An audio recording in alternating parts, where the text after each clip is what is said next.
I hope everybody had a restful, enjoyable weekend, and then you come back to chaos on the Tuesday after you've had a holiday. So yeah, there's a part of me that thinks, was that worth it? I'm not sure sometimes. So anyway, welcome back to the library world. Let's go ahead and dive in. So we have a new circulation committee member. Her name is Crystal Howder. You would never know that from the letters in there. So I had to call and say, okay, Crystal, how do you say this? She is from Lebanon-Laclede. So I don't know if she's on this call yet or not. Oh, well, if she comes on or if we see her, I'll have her turn on her video so that you can at least get a face associated with that. So last time we talked about that in part of, well, maybe it was last time or maybe it was at the users conference, we talked about that the CERC committee would just kind of have a line in there of what courier label and version you should be using to make sure everybody's using the current one. So that's B in there, unless they went in over the weekend and changed anything. This was what was on their website. So we're going to go with that. Next on the line is Adair County. They're a new library coming on. They've been doing that month long or so, try to learn how to do everything evergreen, and they are going to go live with their resource sharing tomorrow. So you're going to probably start seeing things for Adair County come back and forth, but that begins tomorrow.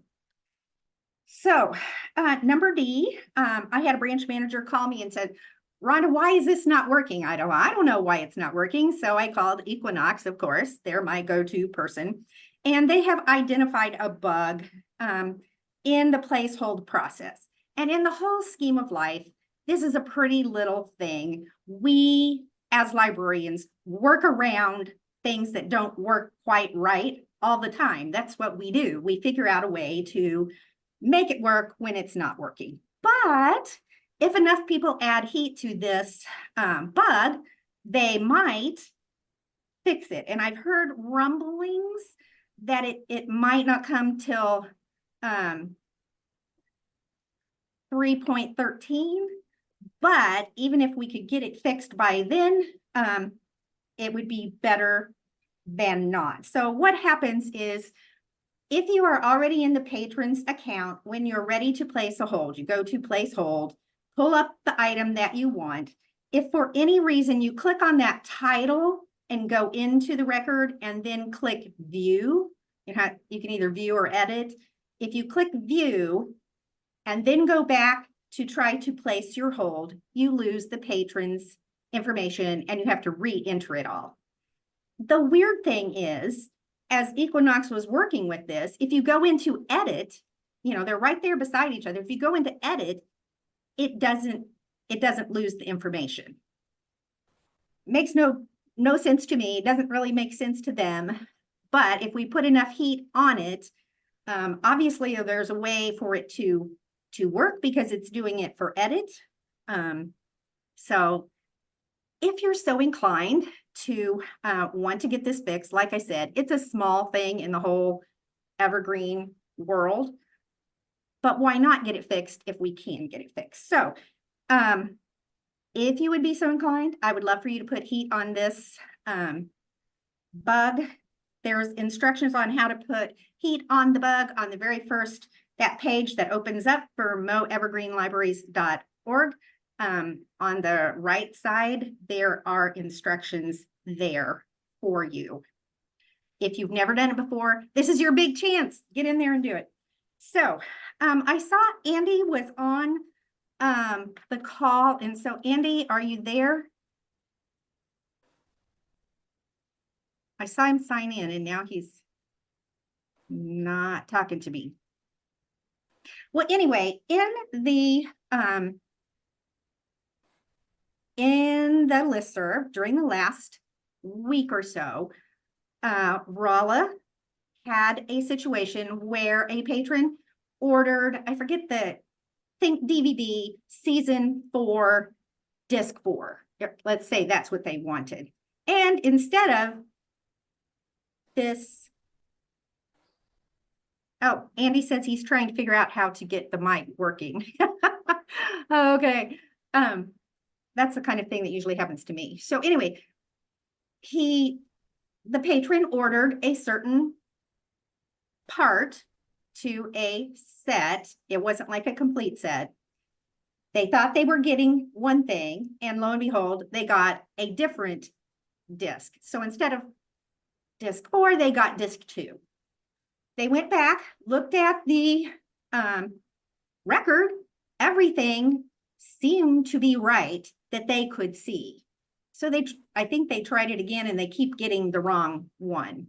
So it went out over the listserv, and for some of you, especially if you're newer, you probably haven't experienced this. But what happened is Equinox tried to deduplicate records to put things that were the same onto the same record.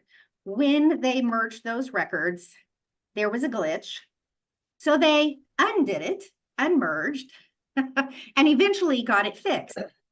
In that whole process, though, there were a few, or a lot, I mean, quite a few outliers that did not get caught.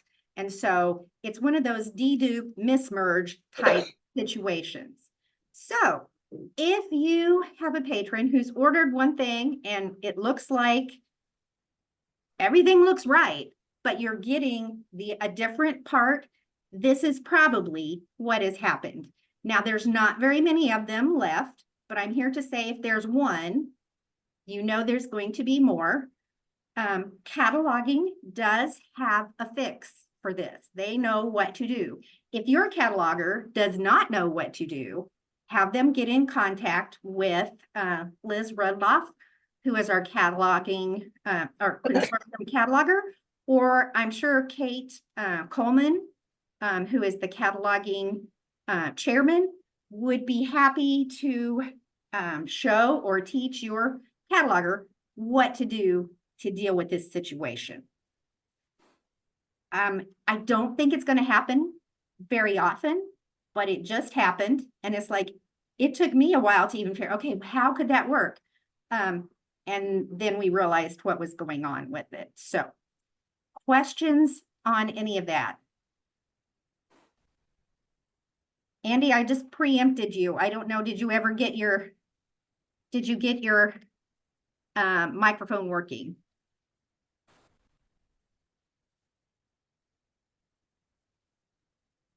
Well, not hearing anything, we're going to assume. Okay, he's saying he didn't. But anyway, that's what's happening with that issue. Moving on to number F, we took, this is primarily for the circulation committee, but I would appreciate help on this. You see this next F, I've got multiple colors in there so that we could keep track of what we've done already and what they're hoping that we're going to do. So I took this to the executive board, and the director of Cape Girardeau had been working routing things that week because they were short people, and so she was the one who filled in there and said she would like something added in there about what I have in red. Coordinate with your MALA courier to use their preferred type of packaging if possible. So I'm not, they just said coordinate with your courier. It's what she told me, and bring it to you guys. So this is what I have added in, but I'm not exactly confident that it's worded the way we want it to be, nor am I confident that it's in the place in number 11 that we want it to be. So if we could maybe chat about that so that I could take that back, or well, I'm just going to email the executive board and see what they would like to do. Here, let me see if I can share this so everybody can see what I'm talking about.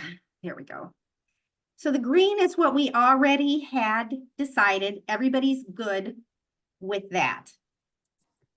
So what they're hoping to do, I guess apparently their courier had very specific packaging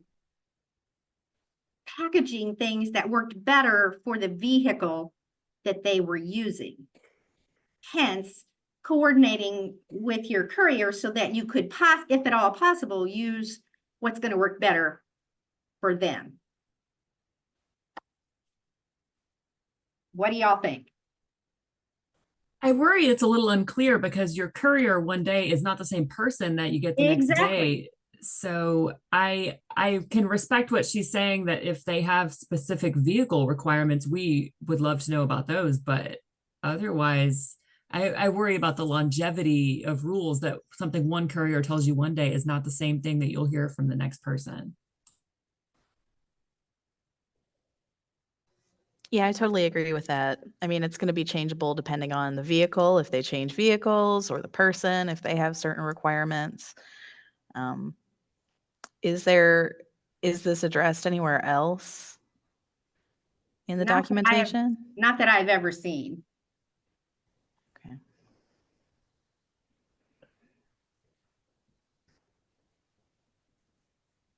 Rhonda, I don't know that you know the answer to this question, Okay. but what, and there may not be an answer, what requirements does Henry put on their subcontractors about having adequate, because I know our first courier driver for Henry drove all around the Boot Hill with a Ford Focus, and you couldn't get anything in there. Like he would leave half of people's stuff behind because I just don't have room for it in my car.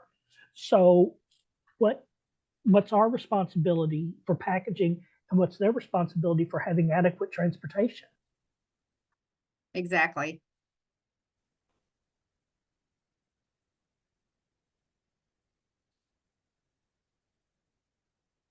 I'm thinking. I guess the other thing we could do, and Ron, is on the executive board, so he might say yay or nay to this idea, is just go back and say, here's the issues that we talked about, and this is why we think we don't or should not add anything to this.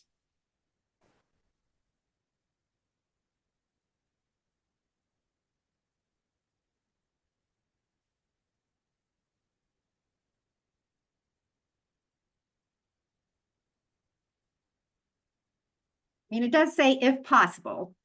So there is that in there that would, doesn't mean you have to. It could be something a little more general, like your specific provider may have additional instructions.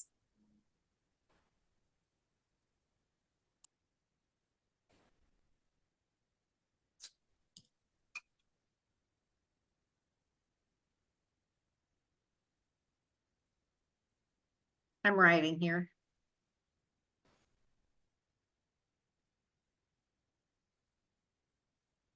Although I guess specific preferences, maybe, I don't know that they can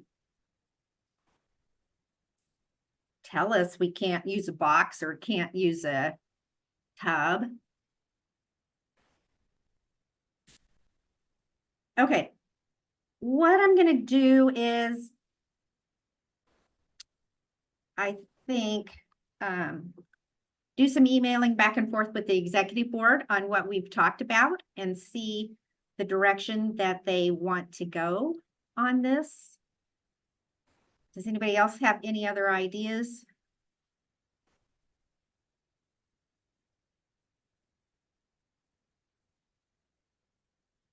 Okay. I do see a couple of things in the chat that I Oh, think are definitely yeah. relevant. Somebody asked if Mala has anything in their policies that address it. And I think that would be definitely important to know. Okay.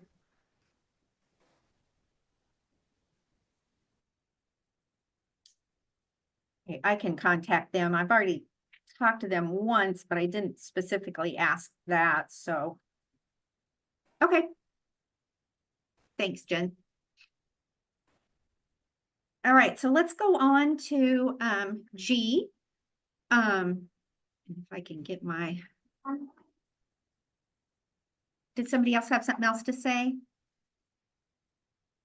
Okay, so we have been working on coming up with a clarification to the Missouri Evergreen Consortium circulation policy. So this has been approved as written by the executive board, and it will be brought to the June membership meeting. So especially if you are going to be voting at the membership meeting, here's your little preview of what's coming up. I mean, they will send it out again in the packet that goes out, but so in section 2, we added just basically to send them to section 5 so that they would get the details. And because there was this little blurb in section 2 and there was a blurb in section 5. And so we wanted to address it primarily in section 5. So section 5, we added this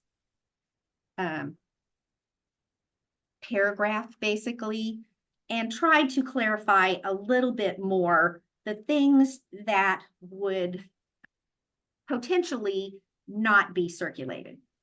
Just because it says kits, if you want to circulate your kits, great, go ahead. This is not definitive saying nobody can send kits or nobody can send this, that, or the other. That always goes back to your own library to make those decisions. But these are some things that we felt like there could be a really good reason for not sending them. And so that's why we've tried to list them out a little bit better. So that, like I said, that has been approved by the executive board, and so it will be on the June membership agenda. Questions or comment on any of that?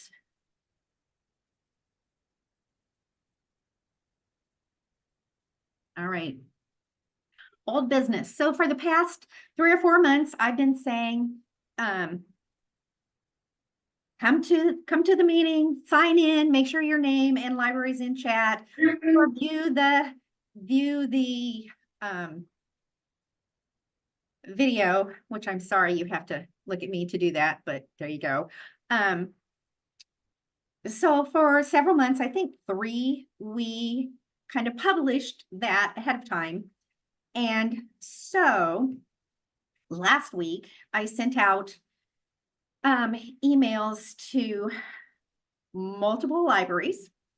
And in the interim, by far, I would say most people did not realize that there was a requirement in the circulation policy saying that you would view for or attend for circulation meetings. I don't think this was a case of purposely avoiding all things circ. I think it was more a case of, oh, we didn't know that. And so in this last week, several libraries have been almost, I would say 3/4 of them have been in contact with me to talk about how to, steps moving forward. Some of them said, oh, we were there, we just didn't, we just didn't sign into the chat, or we watched the video and didn't know we needed to send you information. So multiple libraries are now in compliance. They have caught up. Many more have a plan for moving forward. So I think that's a good thing. And nobody yelled at me. That was my fear after I sent out, when I sent out all those emails, I'm just like, oh gosh. So anyway, I think, we probably won't take a look at it. Really another 4 or 5 months to, you know, it's not like every month I'm going to be sending out a new list of people, but we will be revisiting it again, you know, sometime in the fall to just kind of see where we are on that. So moving on to other, this is where all of you who are on this call can add something to the circulation committee's plate or bring forward questions that you have, because we've got a big group of circ people here. So let's open it up to whomever.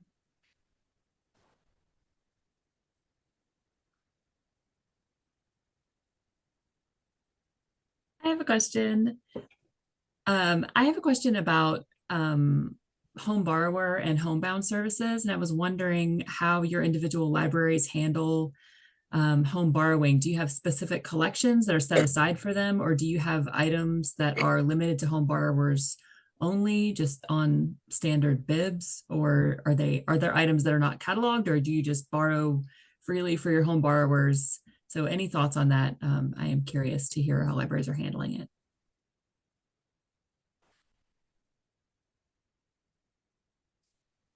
I can go. So here at Scenic, homebound patrons have access to our whole catalog. And so they fill out a piece of paper of like authors and titles that they like. And then they submit that to us. We check them out here at headquarters, and then we send them through the courier service to them. Or not our courier service, I guess, through the mail.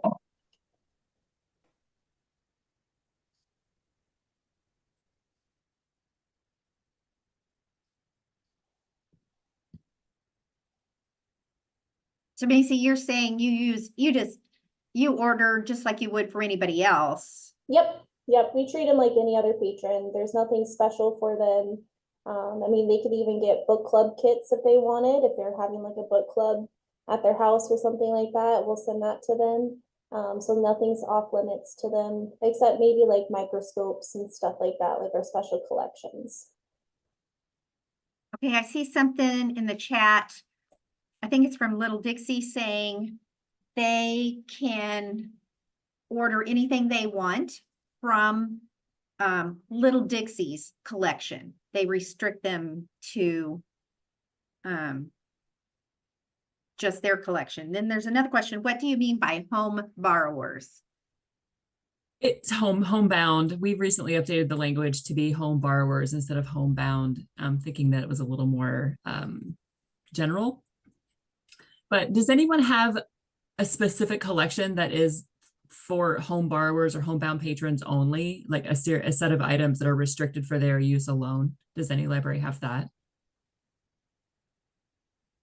Okay, interesting. Well, thanks, everyone.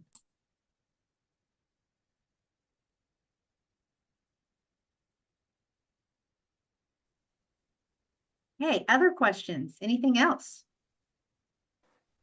Heather, I know you sent 3 through. Did you get answers to the other ones? I did. Thank you very much. Okay.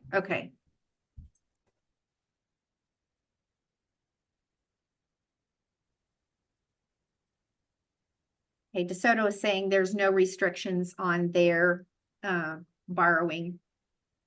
I mean, the one thing Cass County does is give them a little bit longer checkout period, so to account for that mailing back and forth, so that they have enough time to actually deal with whatever is the mail system. Okay, anything else?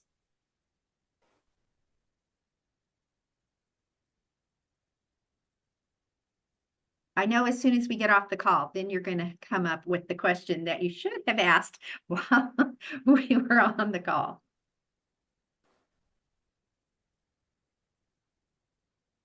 Okay. Well, not hearing anything.